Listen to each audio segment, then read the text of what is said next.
welcome to P Guru's channel. I'm your host Sri Iyer. So today is election day in the United States. I spent a couple of hours yesterday going through all the different options that I needed to vote for. As I told you before, the ballot papers are pretty long. Anyway, that's just the way it was here. But what I'm going to talk about today is what is happening in Canada and the United States. Both countries now, the leaders in both these countries are complaining that there is election interference. In one case, they say there is election interference from China. In another case, they are saying there is election interference from Russia. I mean, I'm just going to go through all the different things that have been happening in the recent past. So you guys have an idea how it's not just India, but in every democracy, people are complaining of external countries meddling in their affairs. So here's a quick slideshow that walks through all the different things that's happening. You know, Justin Trudeau, suddenly he has made a statement, and I've given you the exact story in the references. If you in the description section, there'll be a reference about what he has been complaining. He says in 2019, there was evidence of Chinese interference, that they actually were propping up several candidates. He named 11 as a number. He hasn't given the names, but it is all centered around specific areas in Canada. So you might get an idea of who these candidates, which candidates are being backed by China, according to Justin Trudeau. Next slide, please. And the Republicans are not far behind. They too are complaining about the elections that are taking place right now. Why? I'll tell you exactly why. But I just want you to be aware that now this complaining about elections being rigged has become something that has got on to every democracy. You know one real truth? Up until I think 1980s, in the United States, everybody used to hand count the ballots. Everyone used to hand count them. There were people who used to do this thing, and the results were still announced the next day morning, less than 24 hours. And with EVM, which is supposed to make things easier, it has only gotten harder. Sure, with EVMs, what happens is now you don't have to just ask whether you vote for this candidate or this candidate, but you can ask for a whole host of issues, which is what California does. I mean, they'll say, do you want to have 0.5% for education? Do you want 1% for college education? Blah, blah, blah. And everything the people vote, and only if that proposition passes will that become a law. So in a way, that is what the EVMs have helped. But the whole thing now is that, oh my God, this is rigged. We don't accept it. You just saw what happened in Brazil. Bolsonaro was complaining that Lulu had rigged the election. Finally, I think something happened. Truth dawned on him, and he said, no, it's okay now. I accept the verdict. So let's take a quick look at Canada. Next slide, please. Now, what Trudeau alleged is that China has built police stations in Canada. And they are saying that using these police stations, they are essentially threatening, cajoling, coercing, whatever you want to call it, Chinese expatriates to come back to China. And the numbers are mind-blowing, 10,000 to 2 million, depending on who you talk to. It is not just Canada alone which is complaining. European Union is complaining. The Dutch have complained that there are police stations that have come up run by the Chinese, who seem to be targeting their own expatriates, people who are born in China, but they moved to some other countries in seek of employment, and who are in places of significance to come back. And there is coercion, kidnapping, threat to their family members in China, all sorts of allegations. As always, China refutes all these things. So I don't know where the thing is going to fall until you have 10 people come out and say, yes, this is what happened to us. You'll never know the truth. 11 candidates were supported by China in the 2019 federal elections, according to a report that Justin Trudeau got from his officials. And he said that this is a big, big concern because the amounts involved were quite large. In one particular case, the amount was $250,000, and this was in, I think, Toronto area. Also, for those of you who want to understand the lay of the land, there are a lot of immigrants in Toronto area as well as in Vancouver, British Columbia. These are places where you'll find a lot of immigrants. Also, I hate to say this thing, but this is the truth. If you look at the size of Canada, Canada is probably bigger than United States. But if you know where Canadians live, it is within the first 100 miles of the US border. You go north by 100 miles. If you think of a rectangle, 3,000 miles by 100 miles, that is where most of Canada lives. Above that is all wild country. Nobody lives there. It's too cold, too snowbound. I mean, the weather patterns are extreme and so on. So this is this narrow band where Canada lives. And because they are always short of manpower, they have been having a very open immigration policy. They have given refuge to Sri Lankan Tamils, Khalistani sympathizers, and so on and so forth. So now what you have is a hodgepodge melting pot. Also a lot of Pakistani generals. You should listen to Tariq Singh Fatah about where all the localities they have formed inside Toronto, where it's become like an exclusive Pakistani neighborhood. So a lot of things are happening there. So all these things now means that the politics practiced in the native countries have found their way into Canada. So they are bracing themselves for all these kinds of things. Now, what is happening in the United States elections? Elections are going on. Polling is going on right now. The Republicans are complaining that there are a record number of mail-in ballots. And they're saying, how come there are so many mail-in ballots? Also, they tried to, do some legislation to try and fix some of the things that they felt was totally egregious. But things haven't changed a whole lot. We have a few places where the Supreme Courts of the particular areas have ruled. Like, for example, in this election, you cannot accept any ballot dated later than today. It has to be dated today. If you remember, in 2020, in Pennsylvania, they allowed people to vote even after the elections were over. They gave a window of, I think, 10 days. That's horrible. And Pennsylvania, of course, went Democrat. So these kinds of problems, are some things that Republicans have tried to stem, and they have been successful to some extent. But this one particular loophole has been closed. Now, if you look at the predictions from 538.com, these people have got most of the US elections right, except for 2016, where they got it horribly wrong. The same 6 states are in play, and you know which those 6 states are. And if you don't, you should read my book, Who Painted My State Purple. It details all the different ways in which elections can be rigged in the United States. I'm going to stop now, and I hope that the best candidate wins in any and every election. There are 4 Indian American candidates running for Congress, and all of them are expected to win. Although I would like my good friend Ritesh Tandon to defeat Ro Khanna, but Ro Khanna also has been suddenly painting himself with Hindutva. So anyway, it doesn't matter for the people of Fremont. Either one who wins, they are going to benefit. So I think I'd like to stop here and take some questions. Bharani Chandar wants to know, you said that you don't want to answer any more questions on studies in foreign countries. Could you maybe create a blog or web page for that instead? Bharani, this was not me. This was Abhijit. And, a general rule of thumb is that it is difficult to say which country is good for studies. You have to do your homework. There is no easy way to do this thing, and we certainly don't have the resources to give you a published book or a document or a website where we can stand by our data.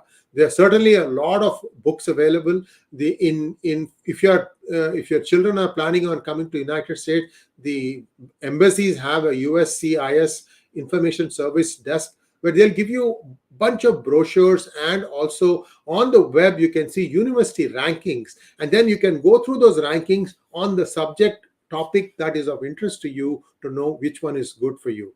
Next question. Akshay Kumar wants to know, we are having elections in terms of parties, but how do we change the policy makers in Pentagon? Nobody elects them, but they make policy that are favorable for international business elites. Well, we all say that somebody else is running the country, right? You say that army runs Pakistan, and in the United States, most people say that big businesses run the United States. And to a certain extent, it is correct. Have you noticed that it doesn't matter whether it is Democrats or Republicans, the Treasury Secretary always or almost always is from Goldman Sachs? So that tells you there, right there. This time, Janet Yellen may have not worked at Goldman Sachs. She was an academic, but guess who the Federal Reserve Chairman is? An ex-Goldman Sachs person, Jerome Powell. So Goldman Sachs has the pulse on the heartbeat of the country, of the finance of America. And this has been the way it has. They have tried to shake that up a little bit, but not very successful. In 2008, they were at a little bit of a sticky wicket, but now they are back as strong as before. So yes, there is some truth in that international businesses basically control what happens in US as policy. Although I must say that organizations like the Hindu Americans, the Muslim Indian American Muslim Council, there are lots of things happening. People are trying to shake it up a little bit. You have to work hard and you have to have a good case. That's what makes a difference. Prathamesh Trivedi wants to know, aren't we a country of billions handling elections way better than these developed liberal nations? Look at the mess and in their elections. Prathamesh, there is a fundamental difference between how US was formed and how India was formed. India became independent from Britain, and thanks to Sardar Patel, within a couple of years, everything got sorted out. The last one to join, in fact, less than that, I think, was Hyderabad in 1948. Everything else was in place. The country became one, and because of its past and the fact that Gandhi and Ambedkar had a few agreements in place, the franchise was given to everyone. All Indians could vote. See, that there is a problem there. If you don't know what you are getting, then you are going to descend to the lowest common denominator. While the process of conducting elections in India may be good today, it wasn't like this before. 2009 elections were rigged. People showed how the EVMs could be manipulated, and the people who were demonstrating that EVMs were manipulatable were put in jail. My good friend Satya Dosapati will tell you the stories. He got 3 experts from different countries to come into India. They did a complete reverse engineering of the EVMs used in 2009 elections and showed how it could have been easily rigged using a cell phone. So what I'm trying to say is, yeah, today maybe India can say that we have a very good EVM system. Things weren't like this before. It became better only after you got the VVPAT, that is voter verified printer attached terminal to the EVM. So that what happens is when you cast a vote, the vote that you cast, your slip actually comes and you can see the slip and then it falls into a box. So you know that the symbol you press for is the one that the EVM registered. And this was something that Dr. Subramanian Swamy had tirelessly fought for and got. So in the case of United States, remember that at the beginning there were only 13 states. And then slowly things got added over a period of time. In fact, California came on board, I think, as late as 1850. So there was a good 60, 70 years where the United States itself was growing from the east all the way to the west. Right. So what happened was initially it was always like, this state wants to join, this state wants to join, and so on and so forth. So the laws weren't always the same, because every time you let one state join, you didn't want to immediately say, okay, you shall do this. That is the reason why even today you have elections being conducted slightly differently from state to state. I've already been asking for a unified approach, especially for the presidential elections, that should be only the same way. It doesn't matter where the voter lives. A US citizen should be able to get the same result, the same process, same EVM everywhere. So we'll see when that happens. Next question, please. Sachin, Trump hints of running for 2024. Do you think he can win it for Republicans? It's going to be a very hard-fought primary, in my opinion, for Republicans. You will have DeSantis, the current governor of Florida, as well as Trump. These are the 2 main candidates that I see, and they are going to square off. It has to be seen how well each is able to mobilize the people, because then what happens? The primaries are run in every state, and each state has to select it. And depending on who makes the better case, that candidate is going to win. I don't think one should expect that Trump will again become the candidate. It's not a given. DeSantis has a fairly good case also. But the chances are that the Republicans will come back to power in 2024, unless, again, this voting rigging, who knows? That there's always that unknown factor. Krishna Kumar wants to know, will Republican House and Senate make the streets safer? Nowadays, crime is a very big turnoff when considering the United States for studies/jobs. Krishna, this is a problem. It's an ongoing problem. In fact, things are so bad right now for the Democrats that the state of Oregon, the governor election is very close. 32 states, by the way, are re-electing their governor. So we have to see as a number how many of those elect Republican and how many of those elect Democrat. So in case of Oregon, which has been a solid Democratic state, the race is so tight that a few days ago, all the people, illegals who were living on the streets of Portland, the capital of Oregon, they were all evacuated. I don't know where. I mean, Oregon has a lot of forest land. Maybe they just took them and said, hide you for a few days. Don't show up until election day. Maybe after that you can come back and reoccupy wherever you were. But this kind of things are also happening. People are desperate, and the Democrats know that this illegal immigration has been a huge problem. Plus, that has led to crime.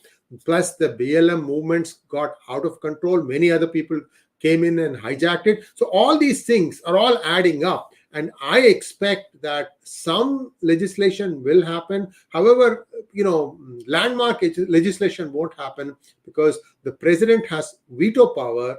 And in the Senate, the Republicans will need 66 votes to overturn a presidential veto. So we have to wait and see. Some legislation will get done for sure. Vikram wants to know, what do you know about Trump announcement next Friday? Well, he's most likely going to announce that he's going to run for president. That's good.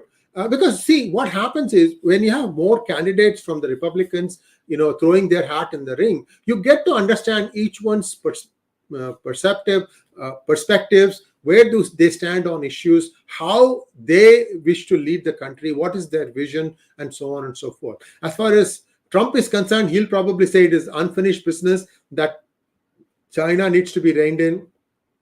He'll go soft on Russia. We have to see what DeSantis says. That is my opinion. I don't know if some other surprise candidate is also going to throw his hat into the ring.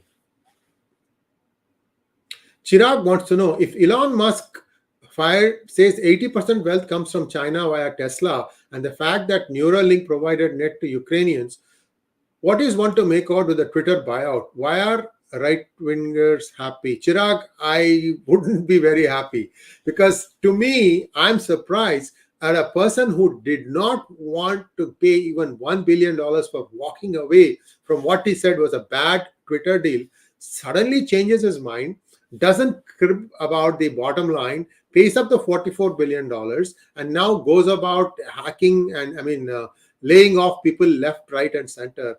I don't know what Elon Musk is up to. I don't want the right-wingers to start feeling happy. Don't declare victory yet. It has to be remains to be seen what he does with it. Sachin wants to know, how has inflation affected you? Do you think things will get better or worse is yet to come for the West? Inflation has affected us. 10% at least in terms of everything across the board in the United States has gone up. It's a mixed bag. What is expected is that perhaps if Republicans come in, they'll pass legislation to maybe slow down the rate of hikes and try to see how they can get more money in the hands of people. Again, a House can pass laws, but they'll have to still convince a Democratic president to sign on. And that's not an easy task. Let's wait and see how it goes. Tarun Balaji wants to know, I have read that China has infiltrated international standard setting organizations, and with its manufacturing it will dominate technology in developing countries. Tarun, yes and no. There is a mindset now that China cannot be trusted, and that is difficult because that is the mindset in the views of the customer. There is going to be an impact, and also because of this zero COVID policy that China has been adopting, their productivity has taken a big hit. You may be not finding it today because of the channel already being stuffed. You'll only have to see it 6 months from now when suddenly things start, drying up. For example, Apple 14 is backed up 3 months. Now they are saying 6 months delay. From the time you order, the time you get the actual Apple phone, it's 3 to 6 months. This is just one company I'm telling you.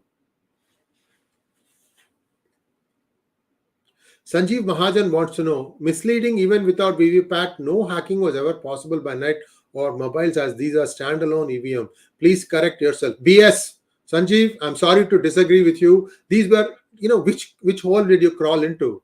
Did you not see the press conferences where they showed you how a cell phone could change the count on candidates? I'm sorry, you have to go back and listen to Satya Dosapati's videos. And there is a lot of evidence. The election commission is not somebody who's just going to get off of their bottom and go and agree to VVPAT. It was proven beyond doubt that the 2009 elections were rigged. Chirag wants to know, if Trump claims that the 2020 elections were rigged, how will he ensure that the same doesn't get repeated in the coming elections? Well, for one thing, the entire Republican apparatus was not behind Trump. You have to realize Trump, for the most part of his political life, was a Democrat. Then he suddenly said that, no, I'm going to switch to Republican. And then he puts in his candidacy because of, he had this long-running show, The Apprentice, I think. And it was a very popular show. And people got to know how he thinks, how he makes decisions from the questions he was asking of all these candidates. I mean, every episode he'll fire someone. So the last line will be, you are fired. In the last episode, the winner, he'll say, you are hired. Right? So there was some idea about what he would do if he became president. That's how he became president, in my opinion. So now, will he be able to clean everything before he comes back to win in 2024? Probably not. But we have to understand one big change that has happened in US politics. Many were born Democrats and they stayed Democrats for the whole of their lives. Similar with Republicans. Now that line has become faded. Many Democrats are thinking maybe this candidate isn't democratic enough. And the same goes for Republicans also. So there is, the independents that used to be, I think, 15%. Those are the ones who are deciding. And I think even more now, many people are becoming choosing to be independent rather than be Democrat or Republican and vote based on issues. UK wants to know, do you think after China Fiasco U.S. will allow industrialization to the scale it allowed in China? China has ways and means to try and get around some of these restrictions. I don't know if you've read that NVIDIA, which is a US company, is now selling less powerful processors to China to get around the new law that US has passed. And people are saying that Intel will be able to do that too. So these are all tricks people use. But the bigger problem that China will have is that they will not be able to outpace in terms of development because they will not have the fundamental technology such as semiconductors to be able to make their own chips. That is where they are going to get tripped up.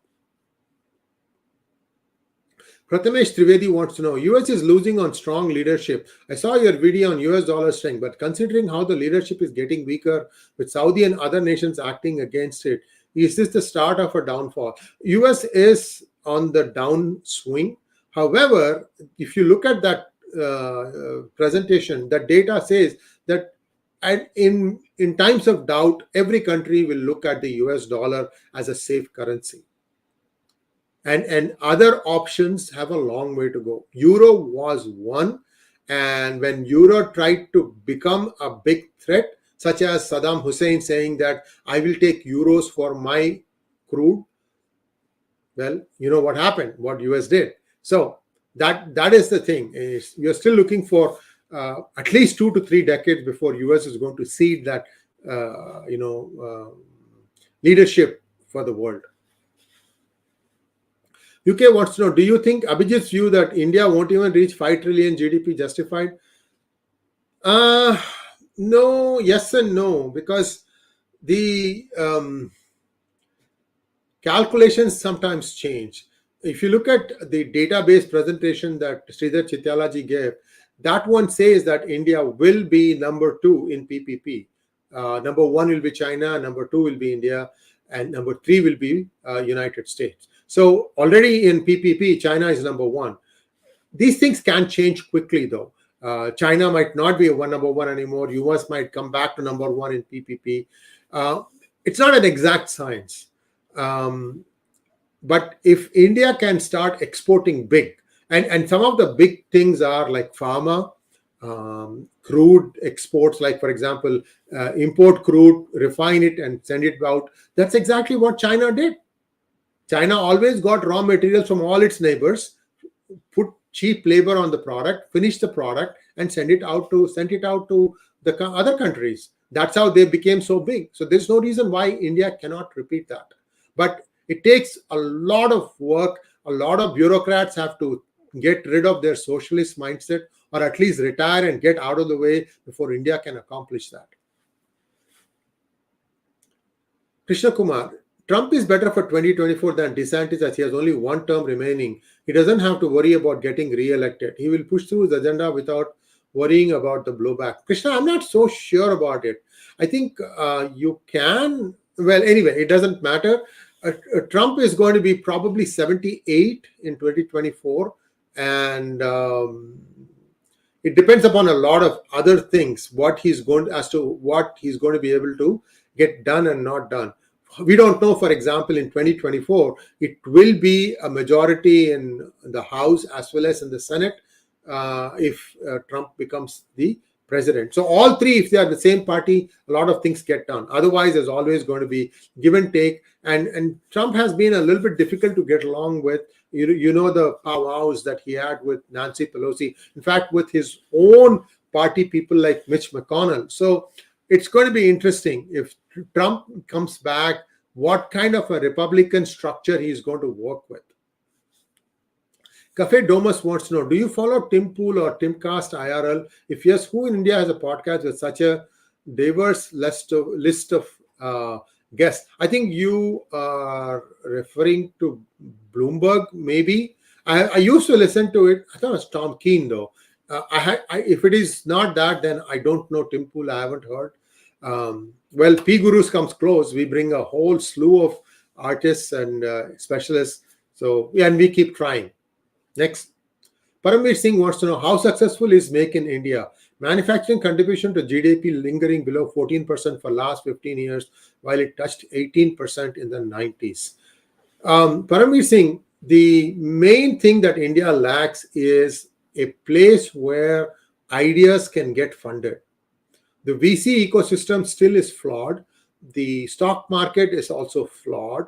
If these things are cleaned up, which is why I've been saying that the NSE scam, that needs to be completely cleaned up. Otherwise, India will always be in this rut. And this is also one of the reasons why Abhijit says that India will never become a $5 trillion economy. Because it's like a crab in the well, one goes up, everybody tries to pull it down. So these are key. Once these things happen, everything else kind of takes care of itself. India had a golden opportunity when COVID happened, when there was overwhelming enthusiasm for people to move and start setting up manufacturing plants in India, but India did not take adequate advantage of that. A few shops came up manufacturing shops came up here and there. Apple, for example, moved, but you also saw the problems that took place in Apple facility in Bengaluru as well as in Chennai. So that communism, that socialism worm is still there. That needs to get eradicated. It won't work. It doesn't work. We have to have a new mindset. If you want to grow quickly, you need to set aside some of these ideas and notions that socialism is good for the country. That needs to go. Aditya TP wants to know, why can't elections go online via blockchain? What would be the pitfalls?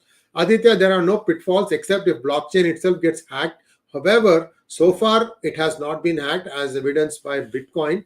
If it was hacked, you would have had 1,000 Bitcoin rip-offs, and the Bitcoin would be at $20 instead of $21,000. So blockchain is good. There is a certain amount of computing resources that has to be invested.